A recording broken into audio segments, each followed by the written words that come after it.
Welcome back to the Magnetic Goddess podcast. I'm your host, Amy Lee Westervelt, and I am so excited for today's guest. She's actually a personal friend and a mentor of mine. Leah Brathwaite is an author, soul advisor, Kundalini instructor, and human design guide, which, like, if it wasn't enough, she also does human design, right? She's the founder of Live Free Lifestyle Incorporated, a personal and spiritual development and lifestyle brand that helps high achievers connect with and live into their full potential and purpose. After emancipating from nearly 3 decades of repressive religious indoctrination, navigating disability, depression, and divorce, and starting her life from scratch at 30, Leah has learned valuable tools, lessons, and practices to heal, get unstuck, and create a life of freedom, fulfillment, and joy. And let me tell you, I can attest to that firsthand because as one of her students, I think that she is, to date myself, the bee's knees. She's amazing, and I'm so freaking excited to share her with you guys. Welcome, Leah. Thank you so much for having me. I'm so excited to chat with you today. Oh my gosh, I am so excited to chat with you. And if you guys are listening, then you can't see how epically gorgeous this human being is. But let me tell you, like, you want to talk about radiating beauty from the inside out. This woman has it. Like, you just spend time with her and you're like, how do I get into your world? How do I do more with you? So if you're not getting the opportunity to look at her beautiful face, make sure you check her out on Instagram. We'll talk about all her links later because she has a beautiful presence on there. And I really want to make sure that you get into the visual energy of her as well as the audio energy. So welcome again, Leah. Thank you so much for being here. I just So love you so much. Thank you for your kind words. My Oh my goodness. goodness. Oh, I love you so much. So many questions I could ask you. But I think the first one I want to dig into is you mentioned, or we mentioned in the intro about decades of repressive religious indoctrination. Now, when I think of, and the way that I know you as is as a Kundalini yoga instructor, of course, you do a million other things. But when I think of religious oppression, I don't necessarily feel like that would include Kundalini meditation. Like, I feel like maybe that wouldn't be okay in that sphere. So I've got to know, how do you go from this, like, nothing goes to becoming so enlightened and really opening yourself up to this new level of awareness and perspective? Well, let me tell you, it was a journey. It wasn't an overnight sort of flick of a switch. It was really a challenging dark night of the soul, or a soul awakening, however you want to call it. It was, I think, something that a lot of us have the opportunity to go through, but not everybody will choose the opportunity to go through it, because coming into alignment with your truest self, coming into alignment with the power of your soul, or the divine power that you have within, is often challenging, because we're so conditioned. You don't necessarily have to be indoctrinated in a religious culture, like just being a human, like in a family system, being a human in whatever country you're automatically being programmed with ideas of who you're meant to be, or who you should be, who people expect you to be, how you're expected to show up. And so we all have a sort of emancipation process that we need to go through to be able to live in that sense of freedom, fulfillment as our true authentic selves. But for me, it was a number of events that led me to a point of literally just not having any other choice but to listen. So I had grown up raised as a Jehovah's Witness. And if you do or don't know anything about the religion, it's very exclusive. It's very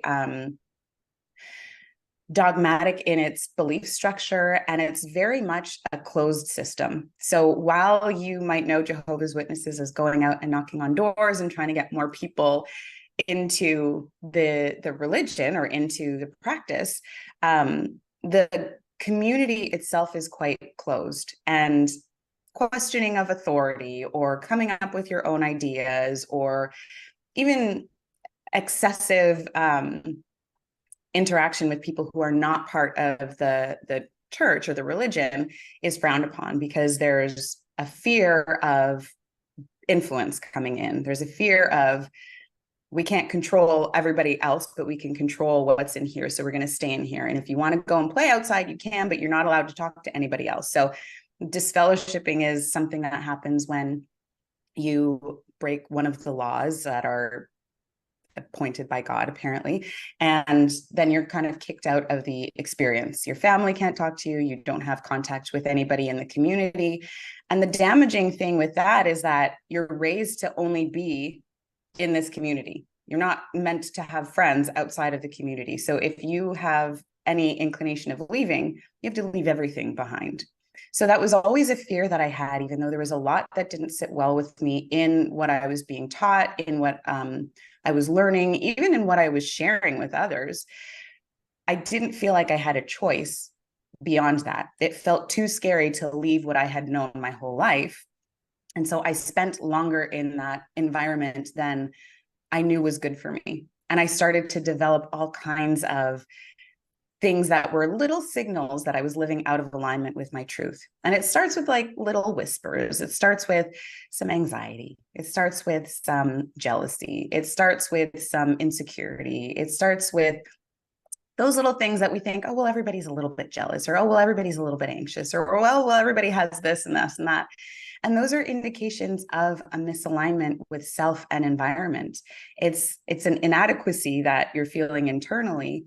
And when you start to wonder, like, where is that coming from? And wanting to heal it, then it calls you into that deeper relationship with yourself. So it took me quite a while to kind of work my courage up to be able to leave that environment. But all along the way, things were kind of piling up on top of each other. Every time I discounted my intuition, every time I said, no, I can't because I'm scared, or no, that doesn't feel like something convenient, I made a choice and built more of my life out of alignment with my truth. And then it became this like mounting experience of feeling incredibly stuck in my life, even though I had everything I thought I was supposed to want. I had the husband, I had the job, I had the cars, I had the houses, I had all of these beautiful things. Why was I not happy? Why was I feeling so empty inside? Been there, done that.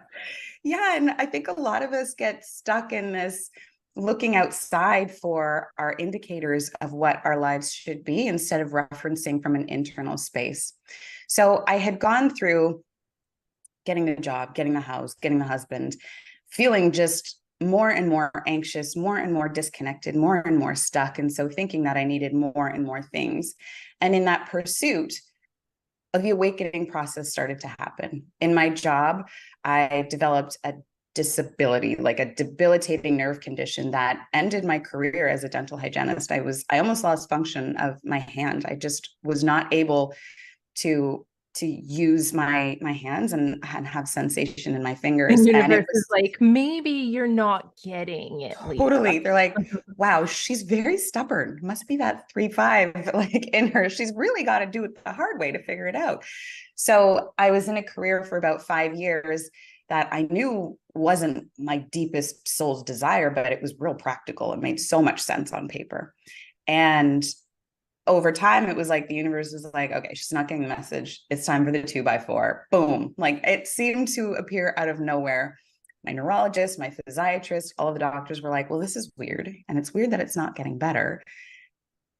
On and on and on it went until I wasn't able to work. And I was subsequently on disability for about 8 years. I wasn't able to work. I was in chronic pain and really suffering. But that moment of losing the identity that I had, that I got from my career, started to shift things for me. And I was like, okay, I know obviously I'm still here and I'm still alive and I'm still a person, even though I'm not a dental hygienist. But if I don't have that I can tell people, what do you do? Oh, I'm a this, and then feel like that's part of my identity, I don't know who I am. And so that was the beginning of starting to ask bigger questions of like, wait a second, when things start getting taken away, who am I? And when I start making decisions from a different place, who am I? Am I still the same person? And so to shorten this story, it was an evolutionary process of starting to ask questions and then being brave enough to answer them. It still took a few years, but by the time I had arrived at this moment of truth in my kitchen, where I had this experience of like a separation of self, I had this visual of like, we had just moved into this home that we had spent the year before building. Everything was perfect. I had all the things I wanted. The grout was amazing. Like everything was perfect. Like the And yet smallest. you wanted to drive in front of a train. Yep. Mm-hmm. And yet I was like, I don't feel good in myself, but this house is perfect. Mm-hmm. It was really just my soul waking me up. I was putting away groceries and like an audible voice erupted from deep within and was like, not for another minute. And I was like, oh shit, something is happening. And I don't know what it is, but something's happening.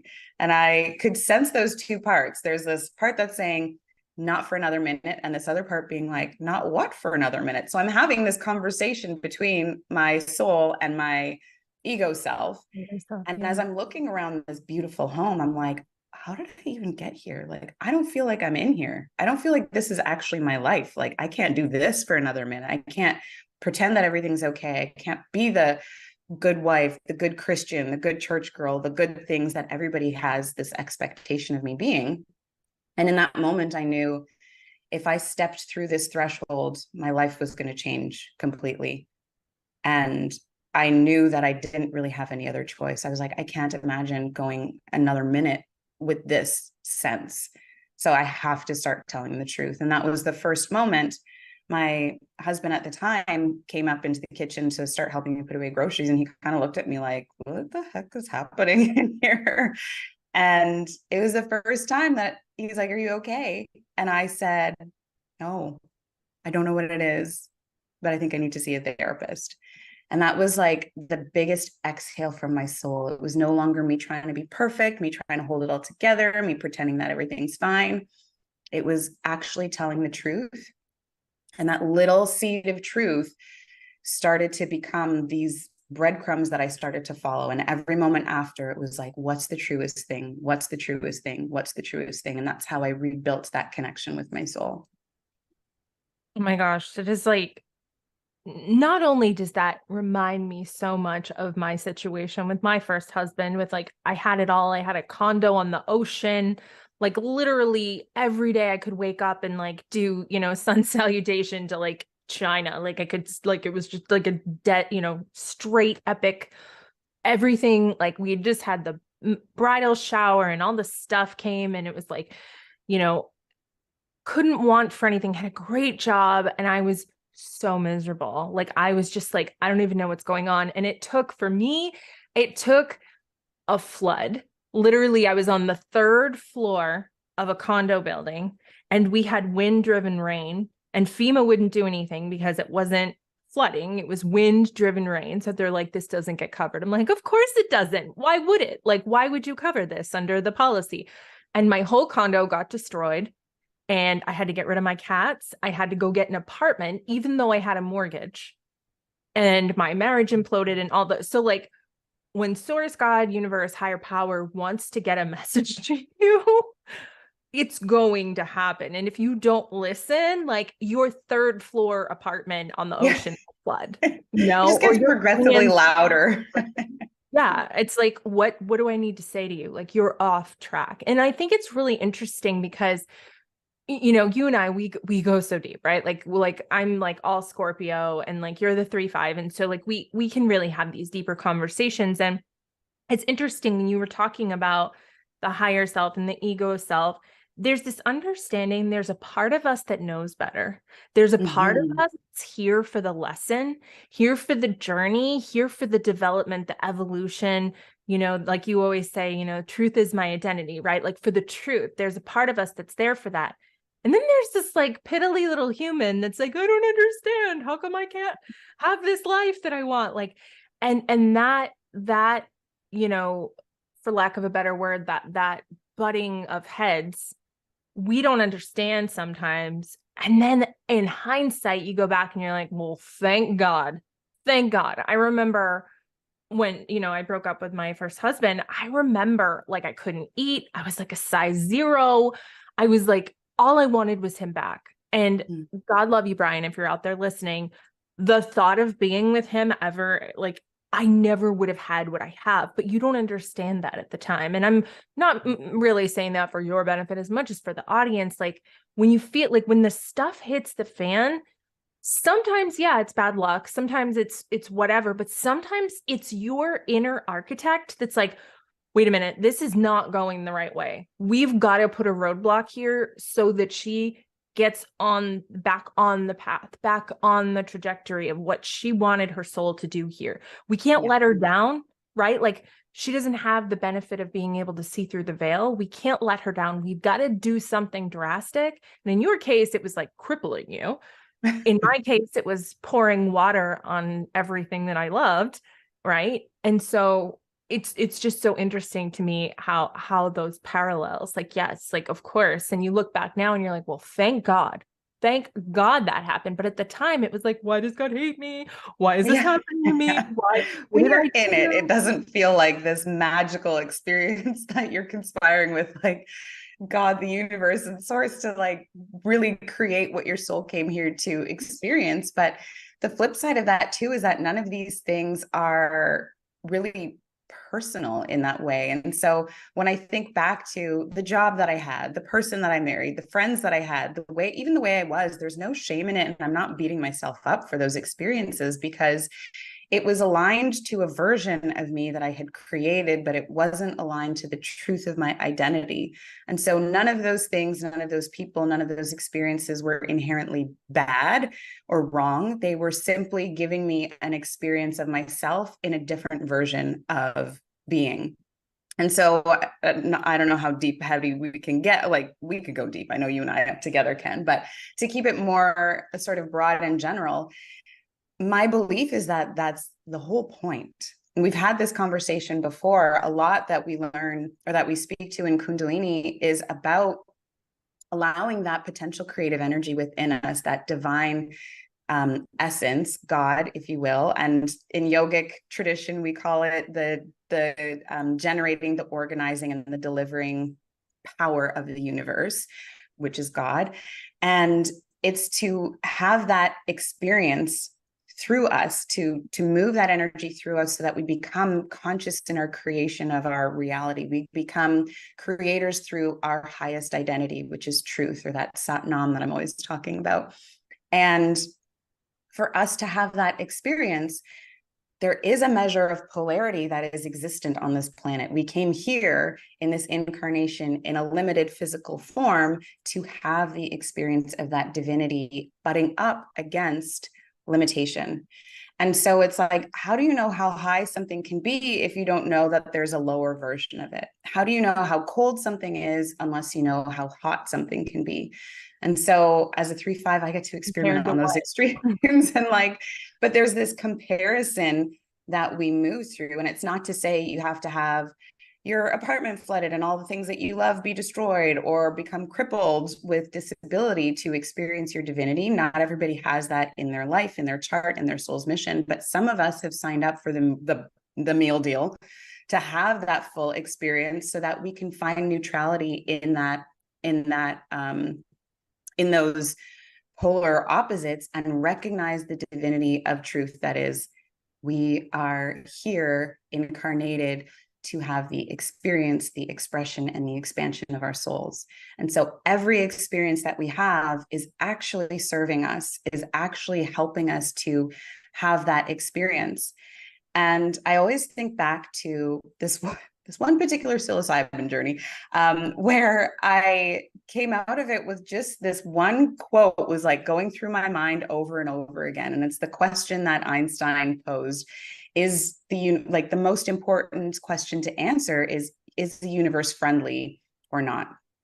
And by answering that question, you're going to dictate how your life goes. If the universe is for you, if the universe is friendly, and you operate your life thinking that everything is working out for me, even though it looks like a shit storm or a shit sandwich that's in front of me, there's something in here that is serving me. There's something in here that is expanding my capacity, my compassion, my grace, my ability to see, observe, be empathic. If you operate from that place, then all of these things that are happening doesn't mean they're not hard to go through. It doesn't mean it's not painful to experience, but it means that there's something beyond that is able to move you through it. There's a bigger reason for all of it. And then you see your life unfolding in this epic way where you're contributing, you're experiencing, you're expanding, you're growing constantly. if the universe is against you, then you cannot win. Like, just give up now. Just like stay in bed, don't do anything. But it puts the responsibility on us when we decide in that moment, if the universe is for us, then it's like, then I show up to it and I show up to my life with the capacity and the knowing that it is serving me. And so what do I have to do to build my resources internally to be able to show up continuously? If it's against you, I don't know what to tell you. I'm just like a naturally optimistic person. That's all in my chart too, but I don't know what to tell you. If the universe is against you, if like God is not on your side, then what is the point? I don't know. That's Well, it's something that I just funny you should say that, because I, as a Scorpio, my karma is to overcome this idea that the universe is against me, right? So I have you don't know this about me. You're going to learn this right now. I have a Scorpio Mercury. I have a Scorpio Venus. I have a Scorpio Jupiter, and I have a Scorpio Moon. All of those. Okay. So the Scorpio Mercury is all about, we're all going to die. Everything sucks. Everybody hates me. This is terrible.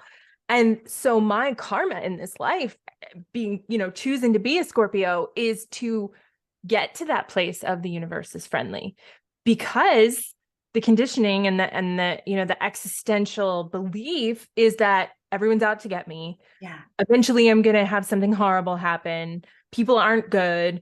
And so it's interesting that you bring that up, because that is essentially the life question that I am here to transmute, is to prove that there are people who are good, that there are people who are supportive, that they're not so much in their own way, but in their interaction with me, right? Like in a supportive role. Obviously, when I look at it from a service role, it's like, oh yes, everyone's lovely and they're all great, and anyone who I'm supporting, they're wonderful. But when it comes to people supporting me, I have this very real, I don't know, so it's just, you always do that. You always like bring up like the thing, and you just did. So okay, so I kind of know this story a little bit, but I want the audience to hear it, and there's pieces that are missing for me. When you decided to venture into Kundalini, that's not something that usually people go, you know what? I left a very religious life. I think I'm going to go do something like yoga and chanting. Like, that doesn't seem like something like a natural trajectory. So like, how the heck did you land there? Well, it was yoga. It certainly was not Kundalini yoga that I first started with, but yoga was something that was frowned upon in that religion because it's got higher lineage. But it's something that I dabbled in when I had started my college degree, because I was like, I need a way to like open up my body from being so hunched over. So I had taken a few classes while I was still going to church while I was in college, felt like the guilt of God and the shame of like people who found out about it, and stopped doing it. But when I left the church, it was something that was like constantly calling me. So I went back and I did a teacher training in Ashtanga yoga and a teacher training in Hatha yoga. And it really allowed me to experience this deeper part of myself, to open up my body, to feel like, oh my God, we store a lot of issues in our tissues. Like having all of these experiences of that's not my quote. I don't know who said it, but it's something that always sticks in my mind. But I started to feel myself in a different way. I started to see how our bodies hold energy. And I learned a lot about energy and metaphysics through that first practice, those first teacher trainings. And I thought I was like quite evolved and enlightened, because I was now doing yoga every day and teaching. And I felt really connected to this spiritual versus this religious side of me that felt true and authentic. And I had heard about Kundalini yoga, and I was literally like, that is the absolute last thing that I will ever do in my life, because it looks like a cult. I feel like I just came from one. I don't know what they do with all the chanting and the white, and it seems weird. No, thank you. And for quite a while, I was really resistant to it. Until one day at this big yoga festival that was happening in the city that I was in, there was they get you with the gong. This is how they get you. There was one of the sessions was a gong bath and Kundalini yoga, and I was like, okay, I'm not excited about the Kundalini yoga part, but what is this gong bath? Like there was something about it that my soul was like, do it. And I was like, no, I don't want to do Kundalini yoga. It's weird. But I really wanted to know about the gong. So I was like, you know what? Screw it. I'll just go, whatever. And in the first few minutes, like we did some warm-ups, whatever. We did like the opening chant, and I was like, oh God, what am I doing here? And in the first few minutes of the Kriya that we were doing, we had our arms stretched out like this. And our eyes were closed, and there was some mantra playing. We might have been reciting something. I can't really remember, but we were sitting in this position for a while, and it kept getting longer. And the more that I sat with my arms stretched out It's like like this, hurting my arms just to see the your arm. more, the more all of this stuff started coming up. And it was the most potent, toxic rage I had ever experienced in my life. And I was just like, oh my God, what is even happening? Like I was spewing vile, like vitriol at the teacher in my mind. Everybody around me, I was just like, I was in this space of like, I'd never experienced anything like that in my system. And I was like, where is this coming from? And how long has it been in here? And what is even happening? So we move through the rest of the Kriya. I start to lighten some of that rage. And by the end, I'm just like at this place of like peace and surrender, but also like, I don't know what that was. And sort of like this wild sense of like, I went on a journey. Like that was a trip. I have no idea what that was. We just did a few weird postures that didn't really seem like yoga to me. And now we're lying down, and then the gong started, and that was a whole experience in itself. And at the end, I was like, I need to know what is happening. I need to know what this is, because this is incredible. I felt like a completely different person. I felt like I had shed lifetimes in just the 90-minute session. So I went up to the teacher after, and I was like, what the heck? And she's like, oh yeah, this is this your first time doing Kundalini yoga? And I was like, yeah, like what happened? And she's like, oh, it's a powerful practice that just allows energy to move in different ways. And we actually have a teacher training coming up in a couple months. And I was like, I'm in.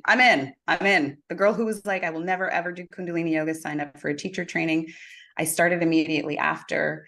And it was 9 months that transformed my life. Like I thought I had done some personal development work. I thought I had done a lot of like therapy and yoga and stuff before. But in 2016/2017, when I took my Kundalini teacher training, it was completely a life-changing experience for me. And it set me on a completely different trajectory. I had all of this energy, this creative power, this magnetism that was available to me that I had never experienced before. And I had a way to harness it, to tap into it, to cultivate it, and to expand it. And that was how I got into it, but I didn't stay connected to it. I sort of lost the train. I had all of this magic happening. I knew exactly what I needed to do for the next steps in my career.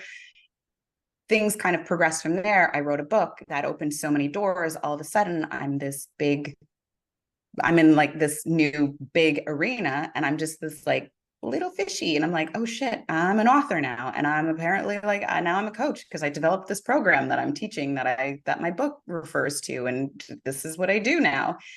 And rather than continue with those practices that were so powerful, that created the energy that got me to feeling so good, I thought, I'm feeling so good, I don't need to do them anymore. Here we go. Well, my life's just started filling up with all of these other things. And slowly that sort of magic, that deep connection to my soul, that is really, truly all of our magic, started to dissipate. And then I started to wonder like, oh, I wonder if I'm doing something wrong. Let me see what they're doing. Maybe they know the answer. And then I started to do that same thing we do, where we look outside for the answers.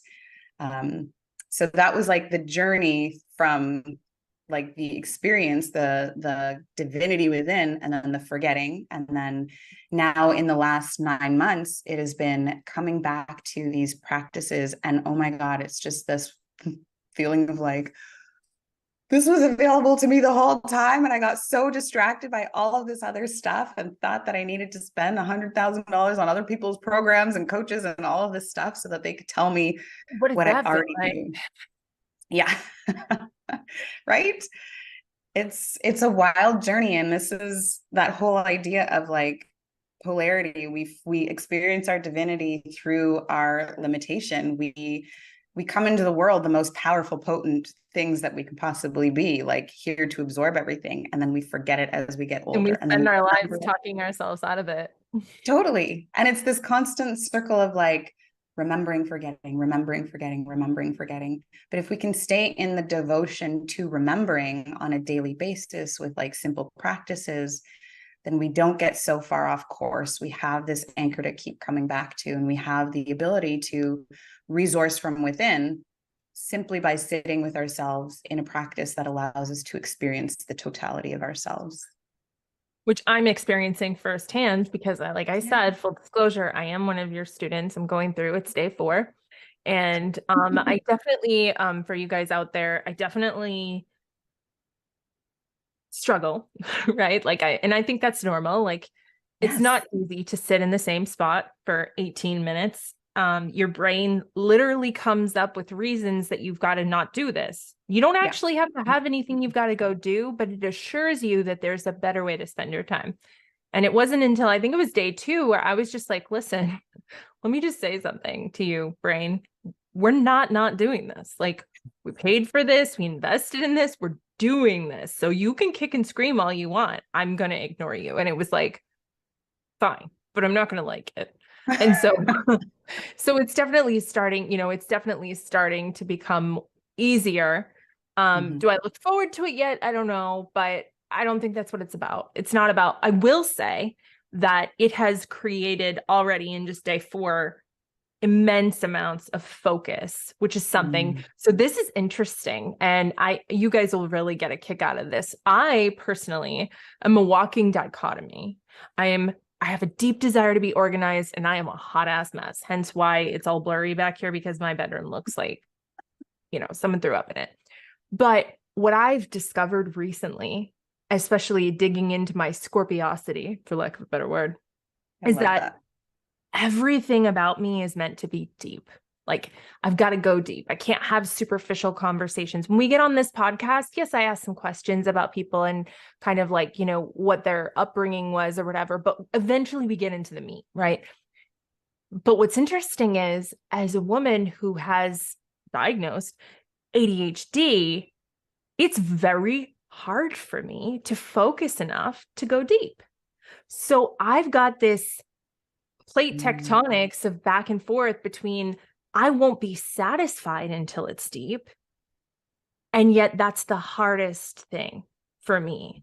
And so working with Leah, just to give like a little mini-monial here, has really kind of, let me back up by saying that the way that I found Leah is that she had a 40-day devotional, which was just one meditation. My husband and I did it together. We loved it.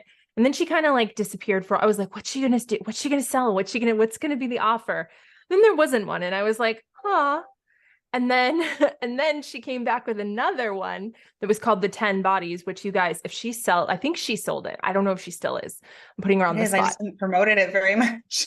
Okay. If you guys have an opportunity to get her 10 Bodies meditations, it's 10 different meditations for the different spirit bodies.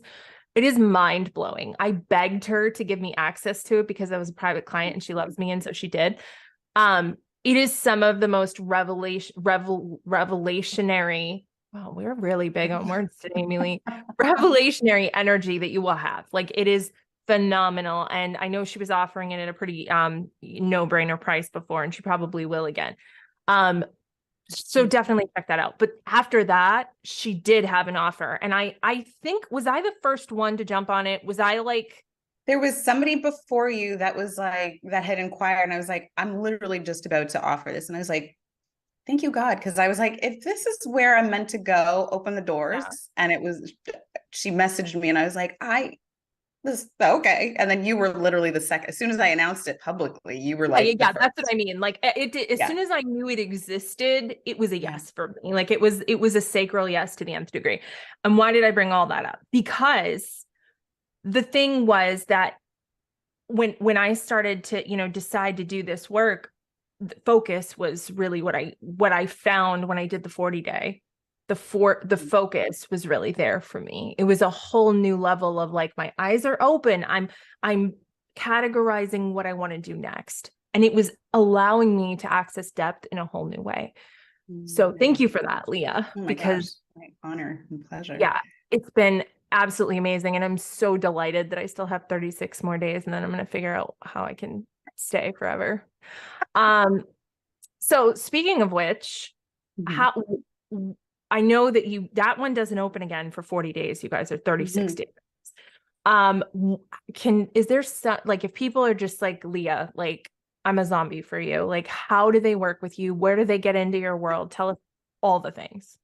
There are some really exciting things actually happening right now. So I have been going through a bit of a rebrand in my own like career path. So this has really been about bringing in way more human design and Kundalini into my work and into my world and into my practices. So my website should be done. I just got an update from my designer yesterday saying it'll be done by the end of the week, but I have some really awesome offerings that are coming through. And what I've sort of felt called to do is to make them really accessible. So 40 Days of Devotion was like a free offering. The 10 Bodies was free for a limited time. And now it's like packaged as something that you can purchase. It's also like a really good, thanks, babe. It's Got it also now. a really accessible price, but there's a new offering that is coming out in the next couple of weeks or so that I'm super excited about. I'm not ready to spill the beans on it yet, but you'll know it when you see it. And then Soul RX, which is the program that you're in right now, that's going to be opening up some spots, I think probably August. That brings us to 40 days. Yeah, I think the last one sort of finished at the end of July. So there's a lot of ways to kind of stay connected right now. But there's also going to be a really exciting big project that I'm working on, which is a community space that is going to offer monthly activations. It's going to offer guest experts coming in, and it's really a foundational community space based on the live free lifestyle, which to me is all about liberating yourself from the conditions and the limitations that we have been indoctrinated with through just our lives to really live free as our most authentic potential powerful selves. So there's going to be access to my programs in there. There's going to be community conversations. There's going to be Kundalini activations. There's going to be a lot of Kundalini in there. So it's going to be a membership that is going to be at a really accessible spot, because my belief and my understanding of the times that we're living in right now is that people need these tools to be able to navigate life. Like, it doesn't matter if you're an entrepreneur. If you are an entrepreneur, this is going to up level your game like nothing else. But people just living in the world need to expand their capacity to hold the polarity and the duality that we're experiencing. They need ways to come into a sense of anchored peace. They need to understand that they have absolute power of their lives and that they're the most powerful people in their lives. And through these experiential practices, or through these like Kundalini activations and immersions that I'm offering, I'm wanting to have people have that experience of themselves and recognize that I'm not doing anything to you. I'm not telling you this is how you need to live your life. I'm showing you where you can access this for yourself. And you can take this one thing, even if it's Ganpati Kriya, which is the meditation we did in 40 Days of Devotion. You can do this one thing and have this one anchor point to come back to, and it'll give you peace. It will give you focus. It will give you clarity. It will open your creative energy. It will allow you to experience the divinity that you are, so that you can go out into the world and recognize that it's everywhere. You can answer that question that, yes, the universe is in your favor when you start acting like it's in your favor. But if you're constantly at odds with life, then it creates so much friction, so much misalignment, and it doesn't allow you to see what you can possibly be and live the life that you're actually here to live. Absolutely. It's so true. I always say the universe is the great prover. It can only show you what you believe to be true. So the question becomes, what do you believe? Yeah, I love that. Yeah, 100%. So when we recognize that we are the vibe that is attracting everything in our lives, we are the source point of things. And it doesn't mean like you attract the bad things. It doesn't mean like No, you're the cause for all of that stuff, but the but way you are that responsible for the you are outcome. responsible for the outcome. You're here to have experiences and you get to choose how you respond to them. When you get to choose from a place of empowerment, from a place of confidence, from a place of clarity, and from an understanding that you are infinitely capable, you have so much potential, you are literally God manifested into form, then you start to live your life in a different way and see how everything is in fact serving you. Mm-hmm. Absolutely. Totally. Yeah. 100%. 111. I love that. Boom. Like, My thank you, of course, universe. of course. Oh my gosh, Leah, I seriously, we could talk all day and sometimes we do, so it's fine. But you guys seriously get into her world, start following her stuff. You know, she really is a force. But I want to just point out, like, you guys, Leah, you know, she's incredible. She's a reflection of you, right? So anything you see in her that's magic, know that you wouldn't be able to see it if it wasn't in you. And she's so good at reminding you of that. So definitely check her out, check out her stuff, stalk her, because clearly there's something incredible coming out. And set your alarm for when, you know, my time is over, because she'll be opening up new spots. So I think we've got, what, 36 days. And so make sure that you guys set your timer for that, because like I said, she's definitely one to watch. I've had so much joy getting to know her, and it's been a pleasure having you on the show. Oh, love. Thank you so much. Honestly, you are just magnificent. I appreciate you infinitely. And I just love that we're connected in this intimate space that we get to spend time together. And yeah, you're such a gift. So thank you for Oh, having I me so feel the much. same. My pleasure. So that'll do it, you guys, for another episode of the Magnetic Goddess podcast. Until next time, may you be happy, may you be healthy, may you be safe, and may you be at peace. Namaste.